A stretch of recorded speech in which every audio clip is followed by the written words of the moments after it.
les Écritures, il faut détruire les mosquées. Est-ce que les musulmans vont accepter qu'on détruise les mosquées? C'est ça la guerre qui règne jusqu'aujourd'hui. Alléluia. Amen. Dieu aime les chrétiens qui se répandent. Paul était très content à l'église de Corinthe, voir les chrétiens se repentir. C'est pourquoi il est très content. Nous les hommes de Dieu, nous aimons que un chrétien qui a péché contre Dieu puisse se repentir, afin qu'il garde la bonne relation avec Dieu. Alléluia. Amen. Mais lorsque tu restes incrédule, Dieu tourne le dos contre toi. Dieu n'écoute jamais les péchés. Premier élément. Toujours dans le premier élément, 2 Corinthiens chapitre 12, verset 21.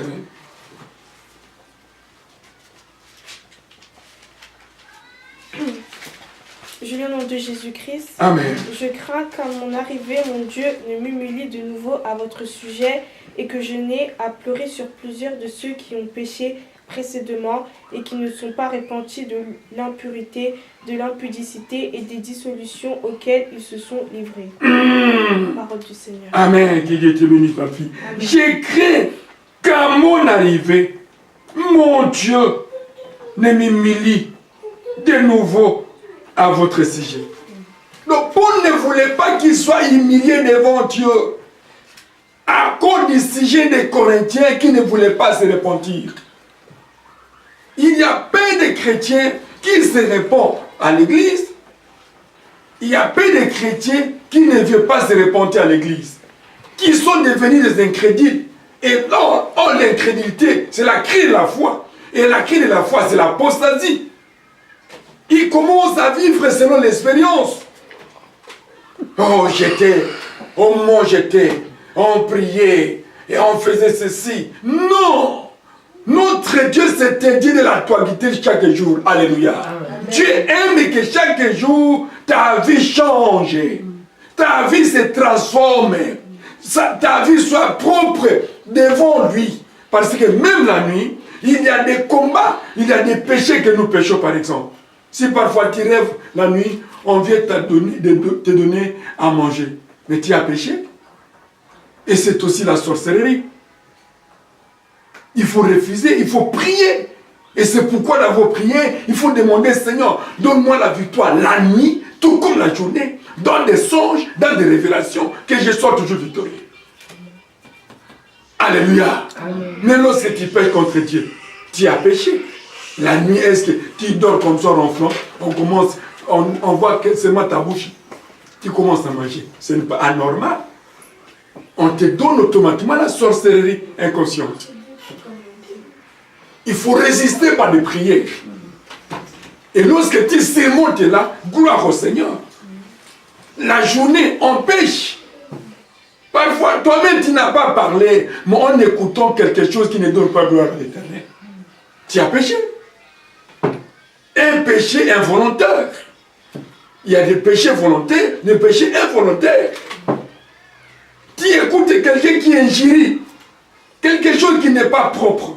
Tu as écouté, tu as péché.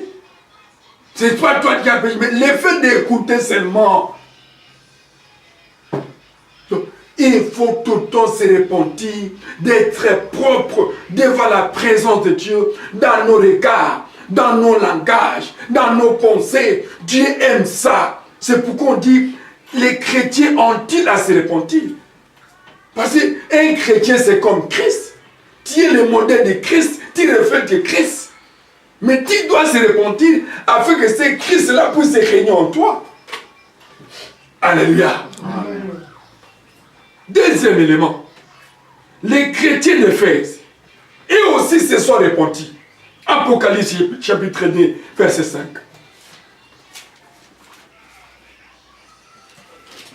J'ai lu au nom de Jésus-Christ. Amen.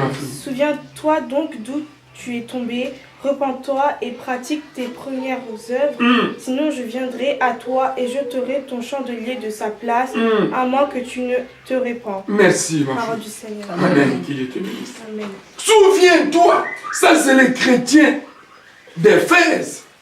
Les Éphésiens aussi à l'air, toi avaient péché. Et Paul ne cessait jamais de les exhorter de les édifier, de les ramener chacun dans sa propre conscience. Souviens-toi, l'incrédulité ne paye pas. L'incrédulité, c'est un lien de la sorcellerie, bien-aimé. Et les sorciers, ce sont des gens, des incrédules. Ils ne se répondent difficilement, au moins que Dieu puisse les frapper. La finalité des incrédules, Dieu les tue. Il les limoge. Regarde Akan. Akan était incrédule. Dans le cas d'Israël, Dieu a dit, je vous donne Jéricho, vous allez détruire par interdit. Mais ne prenez ni or ni argent. Akan a mis dans son gibet siège. Il a caché.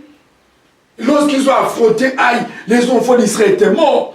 Ils ont tourné les dos contre ses ennemis. Or, en sortant d'Égypte, aucun pays qui s'est registré devant Israël.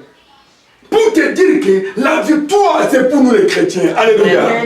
L'échec, c'est pour les païens.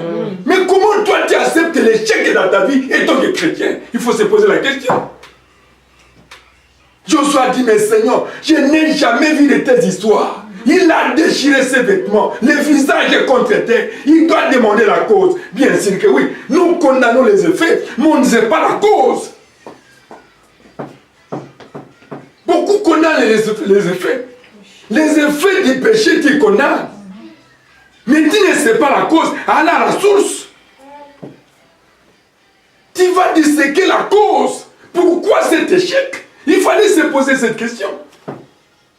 Ne soyez pas pressé de dire que Dieu m'a abandonné, Dieu fait l'acception des personnes. Hein, Dieu comme... Non, Dieu n'a pas de problème. C'est toi qui as des problèmes avec Dieu.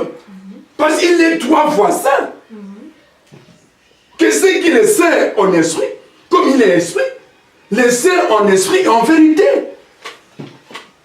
Et à quand quelles étaient les conséquences? On l'a brûlé vif. Même les enfants innocents, la femme innocente, on les a brûlés sur les feux. Pourquoi il était incrédule? Ananias et Saphir étaient morts, pourquoi? Incrédule. L'incrédulité, c'est le lien de la sorcellerie. L'incrédulité amène quelqu'un au gibin. L'incrédulité, c'est l'apostasie, la créé la foi. Un chrétien incrédule, ça entre, ça sort. Il commence à larguer les versets. Ah, ces versets-là, la prière d'aujourd'hui, on a prêché très bien. Mais ces versets-là concernaient tel. Oh. Donc pour lui, il se voit auto-plissant. Chaque parole ça sort, chacun tire sa part. Alléluia. Amen. Les chrétiens d'Éphèse, pour la constater qu'il n'y avait pas la bonne repentance, il a fallu qu'ils puissent se souvenir. Parce que lorsqu'il y a l'apostasie, il a crié de la foi. Dans la cri de la foi, il y a la faiblesse de la prière. Dans la faiblesse de la prière, il y a l'absentéisme qui règne. Et dans l'absentéisme, il y a l'abandon maintenant de la parole. Et Paul était sévère, il a dit non, souvenez-vous, lorsque vous étiez autrefois, chacun de nous, je ne porte pas un jugement, mais je fais des analyses spirituelles. Il y a différents entre le jugement et l'analyse. Beaucoup lorsqu'on dit quelque chose dont lui-même est coupable, on imagine. Non, le jugement c'est une sentence qu'on déclare à la personne jusqu'à sa pénalité. C'est ça un jugement. Mais lorsqu'on fait des analyses, c'est qu'on voit les effets concrets de ce que tu es dans tes faiblesses. Pour la constater ça, il a dit souvenez-vous, souviens-toi là où tu étais tombé. Chacun, lorsqu'il a crié au Seigneur, il a vu notre adhérence. Hein? Vrai ou faux? Je sais que vous avez des réponses dans votre cœur, même si vous n'avouez pas très bien. Chacun avait une autre adhérence, une autre persévérance, une autre détermination. Mais fais maintenant l'autopsie de la première fondation de la foi et jusqu'au moment où nous sommes. Il y a quelque part, toi-même tu es concerné. C'est pourquoi Dieu dit, souviens-toi, tu n'étais pas comme ça, mais souviens-toi, tu chantais bien, mais tu ne chantais pas plus bien, souviens-toi. Tu lisais la Bible bien, mais tu ne lis plus la Bible bien, souviens-toi. Donc il faut se souvenir de cette faiblesse-là et mater, surmonter, s'imposer. Alléluia. Amen. C'est ça un chrétien. Un chrétien, c'était révolutionnaire du mal. Un chrétien, c'était révolutionnaire du péché. Là où le monde dit qu'il faut pécher, tu dis non. J'accepte d'être crucifié à cause du Seigneur. Étienne, lorsqu'il a dit, j'ai vu Jésus-Christ assis à la droite du Père, on commence à le lapider. Mais il n'a pas cessé de parler. Il est mort, on l'a lapidé dans les camps. Et c'est Paul, l'assassin criminel, qui tenait les habits d'Étienne. Et c'est Paul de Tarse qui est devenu un grand prédicateur de l'évangile. Alléluia. Souviens-toi, parfois quelque part, pour passer à la repentance, il faut sentir la tristesse dans ton cœur. Il faut sentir la tristesse. Et dans cette tristesse, c'est produit la repentance. Mais si tu ne sens pas la tristesse dans ta vie, c'est difficile de se repentir. Tu vas dire, bon, ça va. On est toujours habitué comme ça. Bon, ça va passer. Non, Dieu te voit, il t'accorde le temps. 3. Les chrétiens de Pergame. Apocalypse chapitre 2, verset 16. Je le nom de Jésus. Amen. Répands-toi donc, sinon je viendrai à toi bientôt et je les combattrai avec l'épée de ma bouche. Que celui qui a des oreilles entende ce que les esprits disent aux églises. Merci beaucoup, ma fille. Arrête-toi. Seigneur. Amen. Dans Éphèse dit, sinon je viendrai à toi, j'ôterai. Même ce que Dieu t'a donné, il va te ôter ça. Parce qu'il ne voit pas que tu n'as pas la notion de la repentance. Je vous ai donné un témoignage, beaucoup de témoignages ici. Il y avait un chrétien qui était sorcier qui bouffait les brebis de Dieu. Mais Dieu l'avait donné le temps. Dieu l'a frappé par la maladie.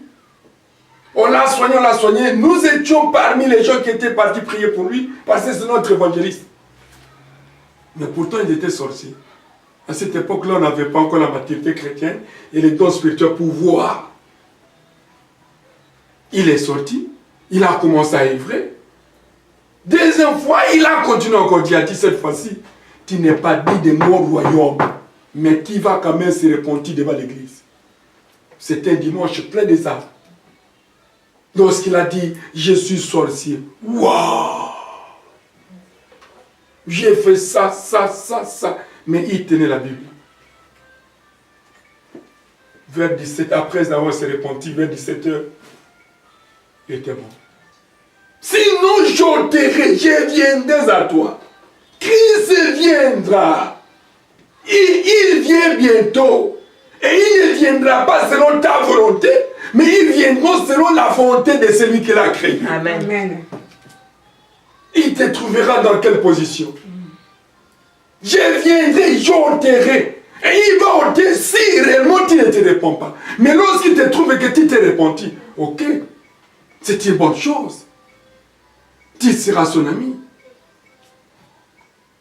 Repentez-vous. Sinon il viendra. Ça c'est dans l'église de Pergame. Paul a trouvé les mêmes bêtises, les mêmes erreurs. Les mêmes comportements. Les chrétiens ne voulaient pas se repentir.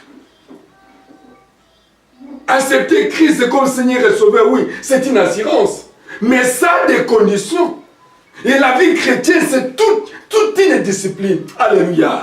Jusqu'à ce que tu réussisses jusqu'à la fin. Et c'est pourquoi Christ a dit, c'est lui qui persévérera jusqu'à la fin, parce qu'il sait que les autres ne persévéreront pas.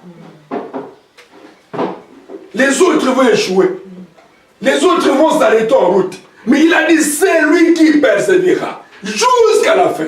Ce n'est pas à demi-fin ou quelques mètres, quelques kilomètres, mais jusqu'à la fin. Alléluia. Amen. Oh, c'est formidable. C'est formidable. Non. Sinon, il dit, réponds-toi donc, sinon je viendrai à toi bientôt et je les combattrai avec l'épée de ma bouche. L'épée de la bouche, c'est la parole de l'Éternel. Amen. Je les combattrai. L'Éternel des armées qui déclare. 2. Les chrétiens de Sardes. Apocalypse chapitre 3, verset 3. Je le nom de Jésus-Christ. Amen. Rappelle-toi donc comment tu as reçu et entendu, et garde, et répands-toi. Si tu ne veilles pas, je viendrai comme un voleur. Si tu ne saurais pas à quelle heure je viendrai sur toi. Ah, tu dis le Seigneur, ma fille. Amen.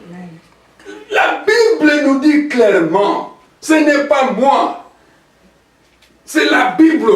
Et cette Bible, on a écrit avant qu'on soit né. Et cette Bible opérait des miracles avant qu'on soit des vivants comme ça. Il dit aux chrétiens de Sardes, réponds-toi donc, comme tu as reçu et entendu, et garde, et réponds-toi. Comment est-ce que tu as reçu Jésus? Comment est-ce que tu as entendu sa parole? Ah, Dieu donne la réflexion à la fondation spirituelle de la foi d'un chrétien. Ce message parle à un chrétien dans cette maison. Amen. Comment est-ce que tu as reçu? Comment est-ce que tu as entendu? Et réponds-toi. Parce qu'il a constaté en vous des failles, des faiblesses du monde. Des faiblesses de part et d'autre, chacun est conscient lorsqu'il fait la rétrospective de sa foi. J'ai toujours médité ma foi. J'ai dit, Seigneur, je voudrais que cette foi demeure comme j'étais reçu la première fois dans ma vie. Une foi zélée. Et jusqu'aujourd'hui. Seigneur, je ne voudrais pas avoir de failles. Parce que toi, tu as dit à tous ceux qui persévéreront auront la couronne de vie. Alléluia. Amen. Et c'est ça que Dieu nous remet dans notre propre conscience. Nous remet dans la première fondation, dans les premiers ailes qu'on avait. On était comment? Mais pourquoi nous sommes affaiblis? Pourquoi nous sommes découragés? Pourquoi?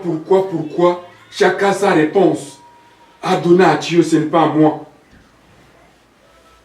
Et garde, lorsque tu es venu au Seigneur, lorsque tu avais écouté la parole, tu gardais ça et tu vérifiais ça et tu méditais ça. Et réponds-toi.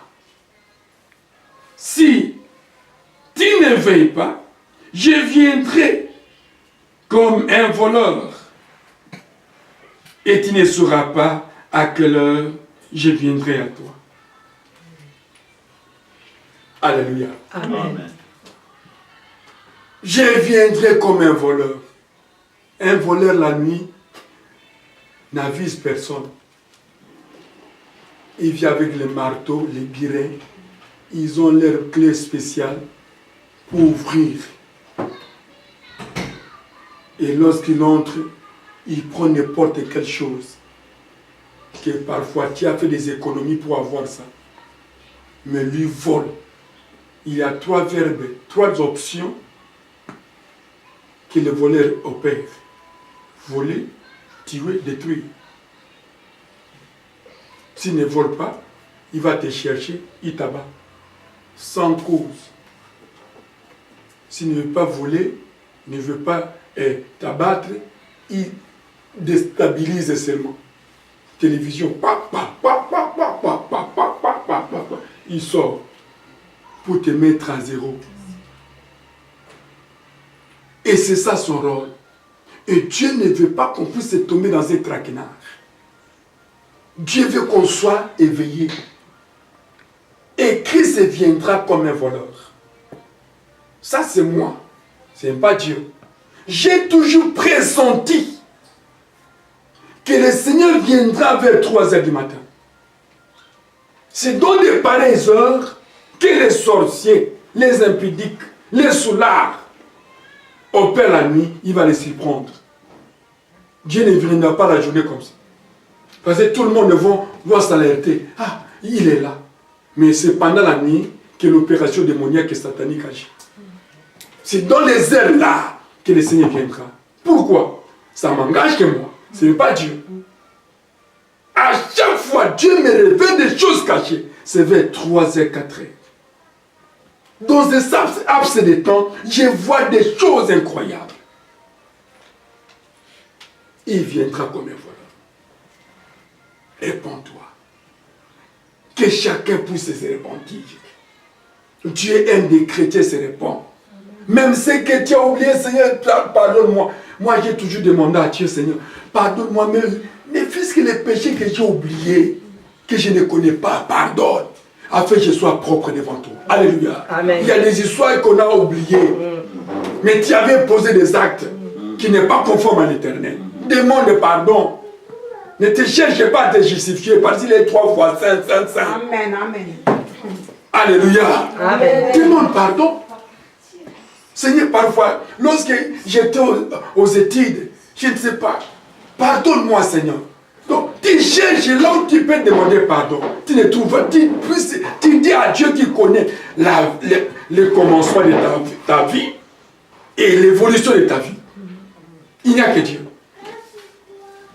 Si parfois, dans les jeunes qui volaient des histoires dans la marmite, ils demandaient pardon, même si tu as oublié.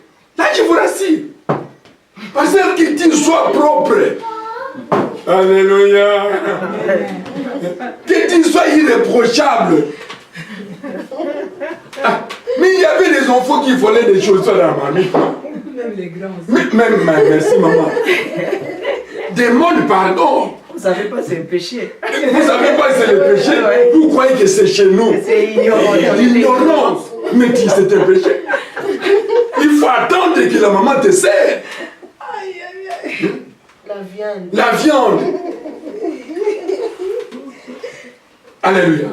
Là, je vous dis des réalités. Moi, j'ai toujours cherché des péchés partout dans mes pensées. Aux humanités, à l'université.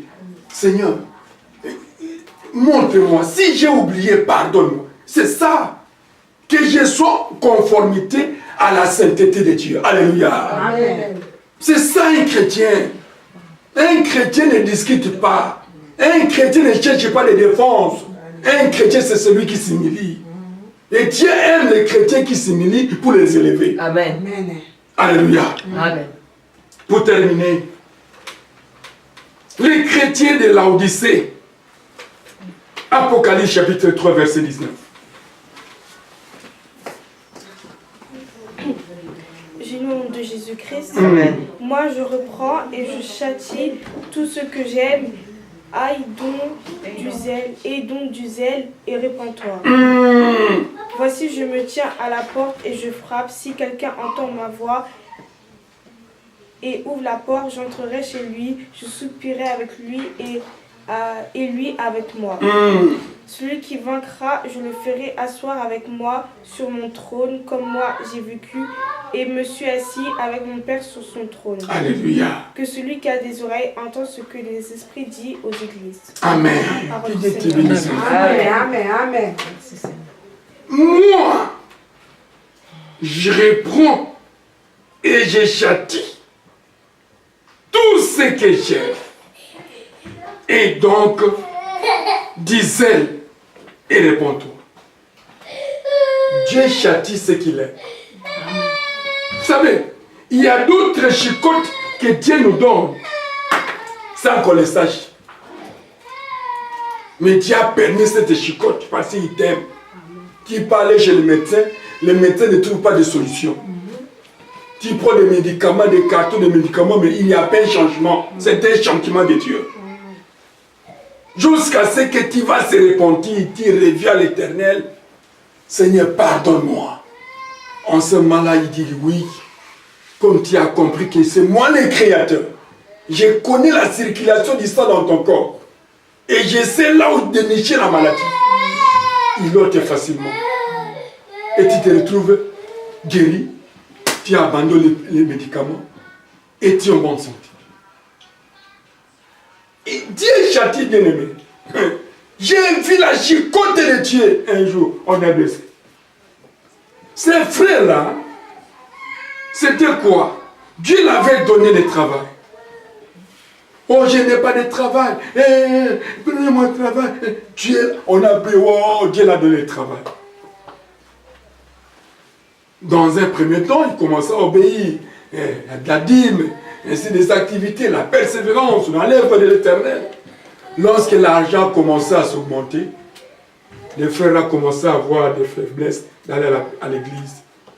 Commençaient à avoir de faire des programmes. Les jours des programmes de l'église, il part au Bas-Congo et il fait ceci. Dieu l'a répondu. C'est les frères lui-même qui a témoigné. Dieu l'a dit, rentre dans la bonne position. Sinon, moi je vais te châtier. Il a écouté sa voix. Les frères minimisaient.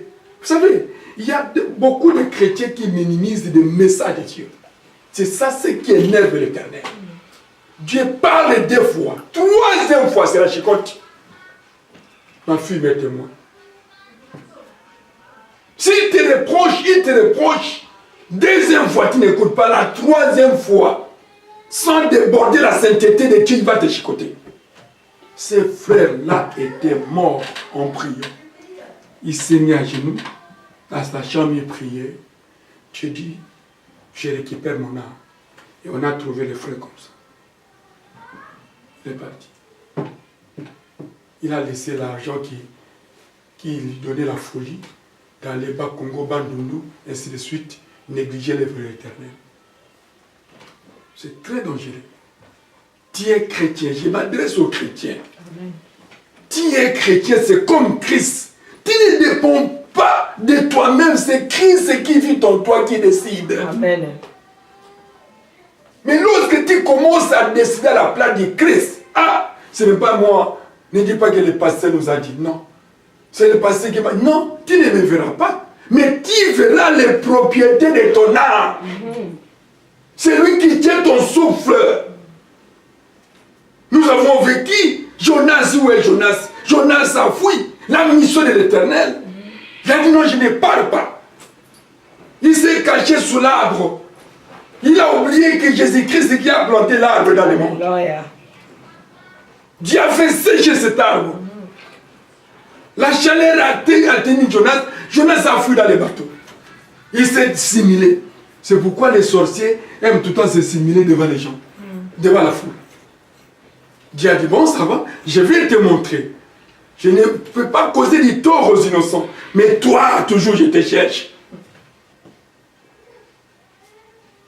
Lorsque le navire a commencé à patauger, le capitaine a dit, depuis que j'ai commencé à travailler dans cette mission, je n'ai jamais vu de pareil. Tout le monde est sorti. Tout le monde était sorti. Cherchez les batteries et fouillez. Ils ont trouvé Jonas. Nous mourrons, toi tu ronfles, sors. Et lorsqu'il s'est pointé devant le capitaine, il a dit, c'est moi qui est responsable. Comment? Explique-moi un peu, c'est la folie. Les navires comme ça, puisque tu as dit, tu s'adresses avec audacieux, que c'est moi. Non, non. Ah mais oui, Dieu m'a donné la mission d'aller à Ninive. J'ai fui. Si vous voulez être tranquille, jette-moi dans l'eau. Le capitaine a dit, mais on va m'arrêter. Je serai tombé dans le tribunal. Je deviens assassin. Ah mais non, ne vous en faites pas. Jette-moi. Comme il gardait l'incrédulité dans son cœur. À la place de dire, Seigneur, réponds, pardonne-moi, je suis devant la foule, ne tue pas ces gens, je vais partir avec ces bateaux dans Ninive, rien. Il a accepté, papa. Les sorciers, ils ont les incrédulités dans leur cœur incroyable vaccinés dans ce monde-là. Il a accepté qu'on puisse les jeter. à la place de se repentir.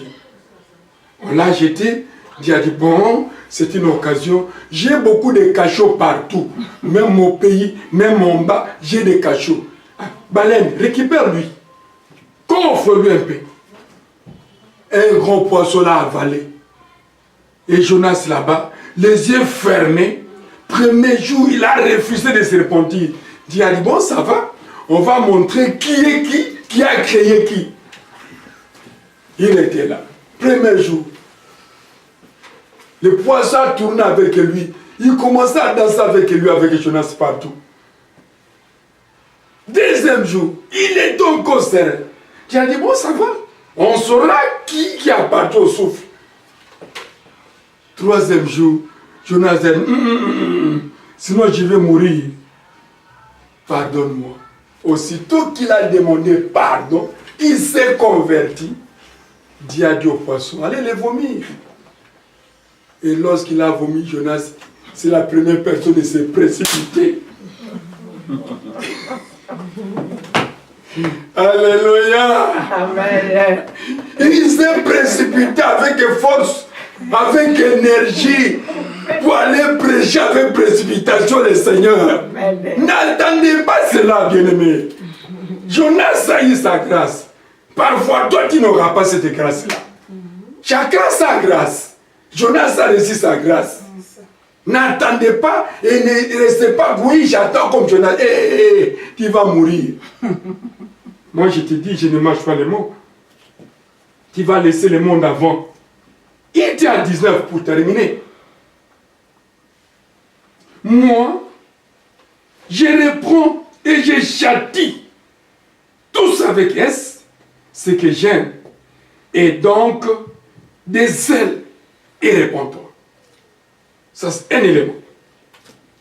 Voici, je me tiens à la porte et je frappe. Si quelqu'un entend ma voix et ouvre la porte, j'entrerai chez lui, je souperai avec lui et lui avec moi.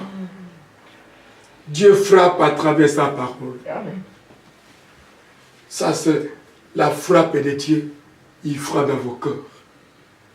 Je voudrais souper avec toi. Je voudrais t'utiliser comme mon serviteur. Je voudrais être ton accompagnateur dans ma mission. Ouvre-moi ton cœur. Parce que tout réside ici. Je vous vois dans la morphologie, mais je ne connais pas la pensée de chacun. Là, franchement, je vous dis. Si tu penses mal, gloire à Dieu. Si tu penses mauvais, gloire à Dieu. Moi, je ne sais pas. C'est lui-même. Mon rôle est d'arroser la parole. Alléluia. Dans vos cœurs. Afin que Dieu puisse descendre et te transformer dans son état. Chaque ingénieur a son modèle de la construction. Et Dieu a son modèle de la construction dans nos cœurs. C'est pourquoi il a dit à Moïse, vous allez construire ce tabernacle selon le modèle que je t'ai montré. Pour te dire que Dieu a son modèle. Il veut qu'on soit modèle selon lui. Ce n'est pas selon le monde. Le monde ne te donnera rien, mon frère, ma soeur. Le monde va te décevoir. Dans la tombe, tu seras seul, mais le monde va te regarder. Même les femmes vont te regarder comme ça. Mais tu pars seul. C'est le temps de se repentir. Il ajoute encore. Celui qui vaincra, je le ferai asseoir avec moi sur mon trône. Comme moi, j'ai vaincu et je me suis assis avec mon Père sur son trône. Celui qui vaincra. Il sait que les autres ne vaincront jamais. C'est pourquoi il donne un ultimatum à celui qui vaincra. Nous sommes des vainqueurs, il faut vaincre. Amen. N'abandonnez pas au bout du chemin.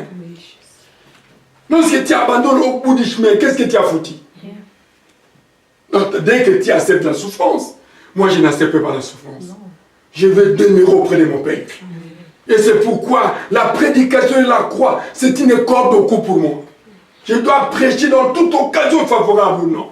dans des bureaux, dans n'importe quel coin que je me trouve, je dois prêcher Christ. C'est lui qui vaincra. Soyez parmi ceux qui vaincront. Amen. Ne soyez pas parmi les défaites.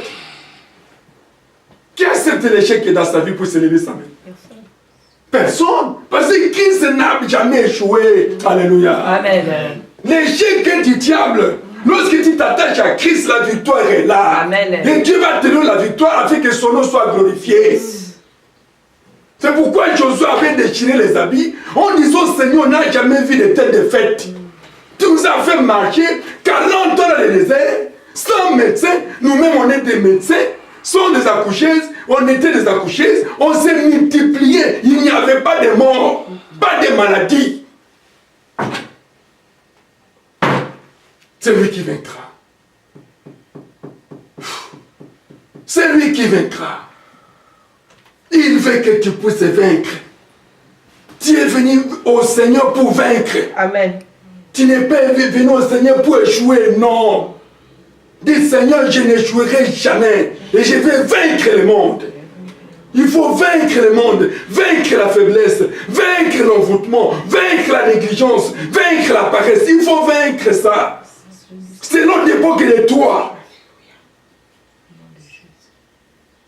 Alléluia. Qui nous a tout donné? Qu'est-ce qui te manque? Les souffles, il y a. La force, il y a. L'intelligence, il y a. Qu'est-ce qui te manque pour vaincre? La foi, il y a. Nous voulons s'asseoir avec Dieu dans le paradis. C'est ça notre destinée. Ce n'est pas abandonner le ciel, non, pour aller où? L'enfer, c'est pour les diables avec ses révolutionnaires. Mais toi, tu n'es pas rebelle. Non. Toi, tu es bien. Christ t'a saisi, t'a appelé. Il faut être content. Ah, non. Il ajoute encore que celui qui a des oreilles, entende ce que l'Esprit dit aux églises. Dieu parle tantôt d'une manière ou d'une autre. On va s'arrêter dans 5. Dieu parle tantôt d'une manière ou d'une autre. Si tu as des oreilles, écoutez ce que tu viens d'entendre. Et mettez ça en application. Pour la gloire de votre Dieu. Il ne cherche rien que sa gloire. Il ne peut pas partager sa gloire avec quelqu'un d'autre. À condition que tu puisses vaincre, c'est ça, la volonté de Dieu, que tu puisses vaincre ça. Tu connais ce qui te ronge. Tu connais ta faiblesse. Mais Christ te demande de vaincre ça. Amen. C'est ça le souci de Dieu. Il ne veut pas te trouver dans cet état. Parce qu'il